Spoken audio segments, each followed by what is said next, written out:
এই যে গোলাপ গাছটা প্রচন্ড রোদ কিন্তু পাচ্ছে, কোনো রকম অসুবিধা হয়েছে? কোনো রকম অসুবিধা হয়নি। নমস্কার বন্ধুরা, গ্রিন গার্ডেনিং ফ্যামিলি ইউটিউব চ্যানেলে আপনাদের স্বাগত। সবাইকে আন্তরিক অভিনন্দন জানিয়ে শুরু করছি আজকের ভিডিও। প্রচন্ড গরম, 40 ডিগ্রির নিচে আজকে 7 দিন থেকে 8 দিন হয়ে গেল নামছে না। অনেকে আমরা চিন্তা করি আমাদের গাছগুলোর কি হবে, এত তাপমাত্রা গাছ কি সহ্য করতে পারবে? পারবে। আপনারা ভয়টা আগে কাটিয়ে ফেলুন।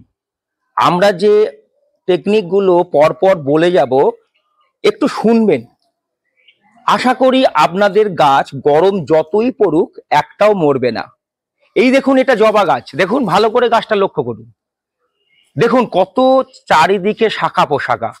এত গরমের রোদে সারাদিন গরম পাচ্ছে, কোনো অসুবিধা হচ্ছে না। টগর গাছ কোনো রকম অসুবিধা হচ্ছে না। এবার দেখুন, আমাদের কিছু কিছু প্রসেস আমরা জানি, যেটা প্রচন্ড গরম হয়ে গেলে আমরা জানি 40 ডিগ্রি পার হয়ে গেলে গ্রিন নেট লাগাতে হয়। সবার পক্ষে সম্ভব হয় না গ্রিন নেট লাগানো। একটা গ্রিন নেট কিনতে গেলে ভালো টাকা দাম আছে, কিন্তু গ্রিন নেট ছাড়া আমরা কি কি করতে পারবো, যে কাজগুলো করলে আমরা আমাদের গাছকে এত গরমেও সুস্থ রাখতে পারবো। আমি একটা কথা কিন্তু ভিডিওর মাঝে মাঝে আপনাদের বলি, পুনিং ভালো করে করুন। পুনিং যদি আপনি ভালোভাবে করেন, হার্ড পুনিং, সফট পুনিং, আপনার গাছের মধ্যে প্রতিরোধ ক্ষমতা কিন্তু গড়ে উঠবে। যত ডিগ্রি টেম্পারেচার হোক না কেন আপনার গাছের কিছু হবে না, যদি আপনি সঠিকভাবে পুনিং করতে পারেন। প্রচন্ড শীত, প্রচন্ড গরম বাদে আপনি যদি সফট পুনিং করে যান আপনার গাছে, এইরকম চারিদিকে বাঞ্চ হবে। দেখুন চারিদিকে কিন্তু আপনি ফুল পাবেন। এর কারণ হচ্ছে ডাল ছাঁটাই। সঠিকভাবে ডাল ছাঁটাই করলে গাছের মধ্যে প্রতিরোধ ক্ষমতা গড়ে ওঠে। প্রচন্ড গরমে আপনাদের ফলন কিন্তু কম হতে পারে, হবে না তা নয়, কিছুটা কম হতে পারে। দেখুন এই যে গাছটা দেখুন, এখানেও কিন্তু এই গাছেও কিন্তু আপনার আম হয়েছে। এই যে হবে না তা নয়, সবই হবে। একটু প্রকৃতির এই বিরূপ মনোভাবের জন্য হয়তো কিছুটা কম হবে। তবে আমরা কি করব, যেগুলো করলে আমরা প্রচুর ফলন পেতে পারি? কোনো রকম ফার্টিলাইজার আমরা দেব না, যে ফার্টিলাইজারগুলো আমাদের গাছকে আরো গরম করে তুলবে। আমরা সব সময় ঠান্ডা ফার্টিলাইজার দেওয়ার ব্যবস্থা করব। আমাদের দেখুন এই বাড়িতে অনেক কিছু থাকে যেগুলো আমরা ফেলে দিই। এই যে পেঁয়াজের খোসা, রসুনের খোসা, শাকসবজির খোসা, এগুলোকে আপনারা জলে ভালো করে ভিজিয়ে রাখুন, সেই জলটা দিন। খুব ঠান্ডা ফার্টিলাইজার, আপনার গাছ ঠান্ডা থাকবে। ভার্মিটা দিতে পারেন। প্রচন্ড গরমে আপনি কেমিক্যাল ফার্টিলাইজার থেকে দূরে থাকুন। ডিএপি, এমওপি, ইউরিয়া এগুলো ব্যবহার বন্ধ করে দিন। হাড় গুঁড়ো, শিংকুচি দেবেন না। হ্যাঁ, ভার্মিটা আপনি দিতে পারেন। গোবর সারটা দিতে পারেন, লিকুইড ফর্ম করে আপনাকে দিতে হবে। ভালো করে পুরনো গোবরটাকে গুলে আপনাকে গাছে কিন্তু দিতে হবে। তো এমন সার আমরা ব্যবহার করব যে সারগুলো ঠান্ডা। এইরকম ঠান্ডা ফার্টিলাইজারের ভিডিও আমাদের ইউটিউবে অনেকগুলো দেয়া আছে, কয়েকটা দেখে আপনি গাছে প্রয়োগ করুন, আপনার গাছ ঠান্ডা থাকবে। এই প্রচন্ড গরমে চারা গাছ যেগুলো আপনারা লাগিয়েছেন তাদের একটু বেশি নজর দিতে হবে, কারণ এরা পৃথিবীতে নতুন এসেছে। এই প্রচন্ড গরম এরা সহ্য করতে পারবে না।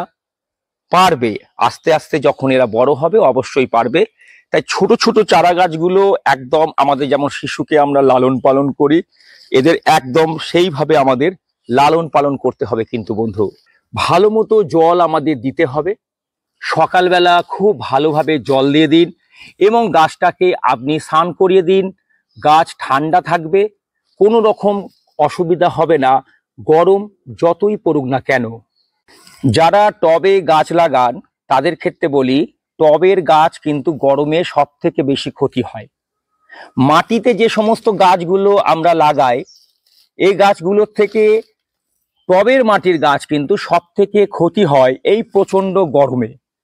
টবের মাটিতে পর্যাপ্ত পরিমাণে জল দিন, খুব ভোরবেলায় উঠে পর্যাপ্ত পরিমাণ জল দিন। গরমকালে একটা টবে কত ml জল দিতে হবে তার ভিডিও আমাদের ইউটিউবে দেওয়া আছে, একটু দেখে নেবেন। সেই পরিমাণ যদি আপনি জল টবের মাটিতে দেন, আপনার গাছ কিন্তু যতই গরম পড়ুক মারা অন্তত যাবে না। এবার দেখুন, মালচিং পদ্ধতি কিছুটা আছে। যারা টবে আপনারা গাছ লাগান, কাঠের গুঁড়ো পচিয়ে আপনি টবের মাটিতে দিতে পারেন, ভার্মি কম্পোস্ট অল্প করে ওপরে ছড়িয়ে দিতে পারেন, শুকনো এইরকম পাতা আপনারা শুকনো করে টবের মাটিতে ওপরে আপনারা দিতে পারেন। টবের মাটি ঠান্ডা থাকবে।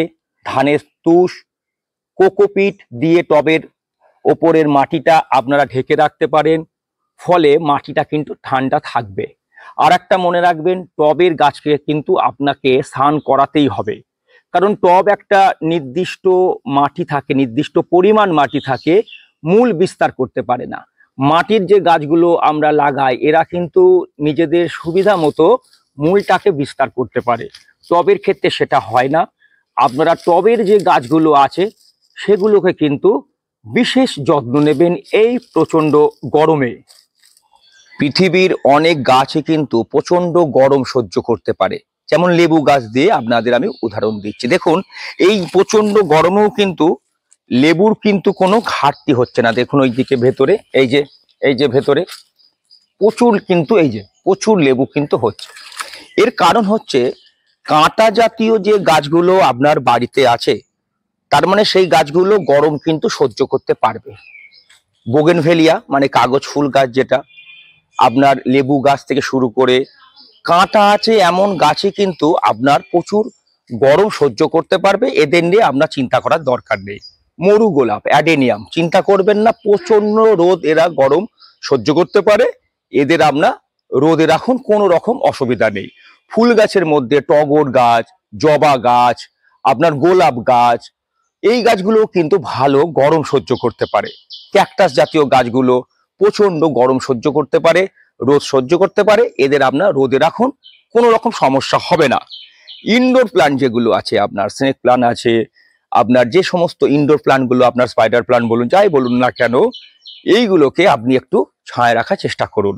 আপনার যে বড় গাছগুলো আছে বাড়িতে, সেই গাছের তলায় ছোট ছোট টবগুলোকে দিয়ে দিন, তাহলে বড় গাছটা আপনার কিন্তু গ্রিন নেটের কাজটা করে দেবে। ফলে আপনার গাছ কিন্তু বাড়ির প্রচন্ড গরমেও অনেক সুরক্ষিত থাকবে বন্ধু। গ্রামের কিংবা শহরের পুকুরে আমরা টাইপ অফ অ্যাজোলা, দেশি শ্যাওলা দেখতে পাই। এই দেশি শ্যাওলা আমরা ব্যবহার করতে পারবো গাছকে ঠান্ডা রাখার জন্য।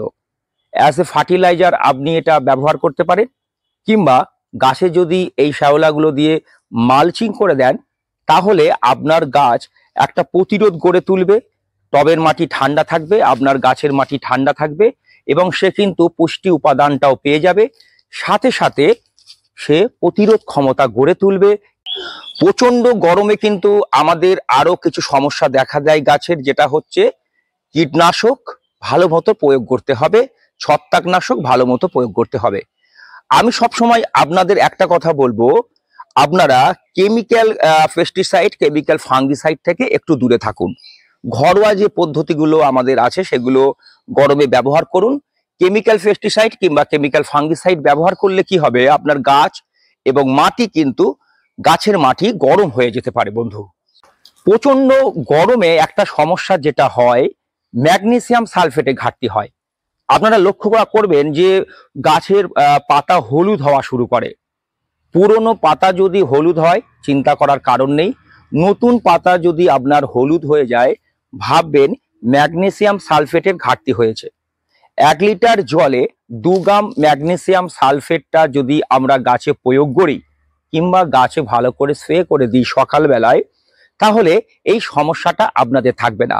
ম্যাগনেসিয়াম সালফেট পাতা হলুদ থেকে যেমন গাছকে রক্ষা করবে, সাথে সাথে গাছের মধ্যে একটা প্রতিরোধ ক্ষমতা গড়ে তুলবে। এই প্রচন্ড 40 ডিগ্রি তাপমাত্রার হাত থেকে গাছ নিজেই কিন্তু একটা সুরক্ষা বলয় তৈরি করবে। অর্গানিক ভাবে আপনারা কাকা নিম অয়েলটা ব্যবহার করতে পারেন। এবার দেখুন, নিম অয়েলের মধ্যে যদি আমরা একটু হ্যান্ড ওয়াশ দিয়ে দিই, একটু নিম অয়েলের মধ্যে কাকাটা দিয়ে দিই, তাহলে কিন্তু খুব ভালো কাজ দেবে আপনার জৈব পেস্টিসাইড হিসাবে। এগুলো ব্যবহার করলে কি হবে, গাছ কিন্তু গরম হবে না, গাছের মাটি কিন্তু আপনার কখনোই গরম হবে না। প্রচন্ড গরমে গাছকে রক্ষা করার জন্য H2O2 হাইড্রোজেন পারঅক্সাইডটা আপনারা ব্যবহার করতে পারেন। হাইড্রোজেন পারঅক্সাইড যদি আমরা গাছে ভালো করে দিয়ে দিতে পারি, গাছ একটা প্রতিরোধ করে তুলবে নিজের ভেতর থেকে, সাথে সাথে কোনো ক্ষতিকর কীটপতঙ্গ থাকবে না, সবুজ এবং সতেজ থাকবে হাইড্রোজেন পারঅক্সাইড গাছে দিলে। আপনারা যদি এই গরমে বীজ থেকে চারা তৈরি করতে যান, আপনাকে হাইড্রোজেন পারঅক্সাইডটা কিন্তু দিতে হবে। সুতরাং গাছকে ভালো রাখার জন্য, এই প্রচন্ড গরমের হাত থেকে গাছকে রক্ষা করার জন্য H2O2 অর্থাৎ হাইড্রোজেন পারঅক্সাইডটা কিন্তু আপনারা অবশ্যই গাছে প্রয়োগ করতে পারেন বন্ধু। আপনি গাছকে ঠান্ডা রাখার জন্য হলুদটা ব্যবহার করতে পারেন। জলের মধ্যে যদি আমাদের বাড়ির যে রান্না করার গুঁড়ো হলুদটা আছে সেটা যদি গুলে গাছে স্প্রে করেন কিংবা গাছের মাটিতে দেন, হলুদের মধ্যে ইনোসিটল যৌগ আছে, ফলে আপনার গাছকে ছত্রাকমুক্ত রাখতে পারবে, কিছুটা হলেও কীটনাশক হিসাবে কাজও করবে, আবার গাছকে কিন্তু আপনার ঠান্ডাও রাখবে। হলুদ কিন্তু খুব ভালো একটা আমাদের ঘরোয়া পদ্ধতি, এটা আপনারা ব্যবহার করতে পারেন পুরো গরমকাল, এবং হলুদ খাওয়া কিন্তু আমাদের পক্ষেও ভালো। যখন দুধ খাবেন একটু হলুদ মিশিয়ে খেয়ে নেবেন, এতে কিন্তু আমাদের শরীর অনেক ভালো থাকে বন্ধু। আর একটা ঘরোয়া টোটকা আপনাদের বলে দিই, আপনারা যদি গাছে ঠান্ডা বরফ দিতে পারেন অর্থাৎ ঠান্ডা জল দিতে পারেন, গাছ কিন্তু ঠান্ডা থাকবে খুব, সাথে সাথে বিভিন্ন ক্ষতিকর কীট, ফাঙ্গি, ছত্রাক এগুলো কিন্তু আপনার গাছে থাকবে না। কি করবেন, আপনি জলের মধ্যে একটু বরফ দিয়ে ঠান্ডা করে গাছে সকালবেলায় স্প্রে করে দিন, কিংবা গাছের ভালো করে গাছকে স্নান করিয়ে দিন। এবার দেখুন, অনেকে বলতে পারেন দাদা বরফ আমার বাড়িতে নেই, কোনো রকম অসুবিধা নেই, আপনার ঠান্ডা জল হলেই হবে। একটু ঠান্ডা জল দিয়ে যদি গাছকে আপনি স্নান করিয়ে দেন, গাছও থাকবে ঠান্ডা, আপনার ক্ষতিকর কীটপতঙ্গ বাসা বাঁধতে পারবে না, সাথে সাথে কোনো রকম ক্ষতিকর ছত্রাকও কিন্তু আপনার গাছকে ক্ষতি করতে পারবে না বন্ধু। এই গরমে গাছকে আপনার খুব ভালো রাখতে হলে গাছের মাটিকে আপনি আলগা রাখতে হবে। টবের মাটি হলে আলগা করে দেবেন, তাতে বায়ু চলাচল করবে, আপনার গাছ কিন্তু ভালো থাকবে। গুড় যেটা আছে, খাওয়ার গুড়টা আমরা কিন্তু গাছে ব্যবহার করতে পারি, এতে কিন্তু গাছ খুব ঠান্ডা থাকে। তবে একটা সমস্যা হয়, পিঁপড়ের সমস্যাটা হয়। গুড়ের মধ্যে যদি আমরা একটু হলুদ গুঁড়ো, একটু নিম পাতা গুঁড়ো করে যদি দিয়ে আমরা গাছে দিই, কিন্তু গাছ কিন্তু খুব ঠান্ডা থাকবে আপনার। তাই গুড়টা আপনারা ব্যবহার করতে পারেন গাছকে ঠান্ডা রাখার জন্য। কোনো রকম চিন্তা করবেন না, গরম যতই পড়ুক আমাদের এই প্রিয় গাছরা ঠিক সহ্য করতে পারবে। একটা গাছ যেভাবে লড়াই করতে পারে পৃথিবীতে, আমরা হয়তো সেটা পারবো না। পৃথিবীর আদিকাল থেকে এরা বিরাজমান পৃথিবীর বুকে, কত রকম পরিবেশের বিরূপ মনোভাব এরা সহ্য করেছে বন্ধু। এরা আদিতে আছে, অন্তেও থাকবে গাছ, আর আমরা থাকবো এদের বন্ধু হয়ে। সবাই গাছ লাগান, প্রাণ বাঁচান বন্ধু, প্রচুর প্রচুর গাছ লাগান। এই পৃথিবীকে আরো সুন্দর করার জন্য আপনারা আরো বেশি গাছ লাগান। দেখা হবে খুব শীঘ্রই পরের ভিডিওতে। ভিডিওটি যদি ভালো লাগে লাইক শেয়ার কমেন্টস করুন, বন্ধুদের কাছে শেয়ার করুন, আর যদি সম্ভব হয় বন্ধু সাবস্ক্রাইব করে আমাদের চ্যানেলের পাশে থাকুন। নমস্কার।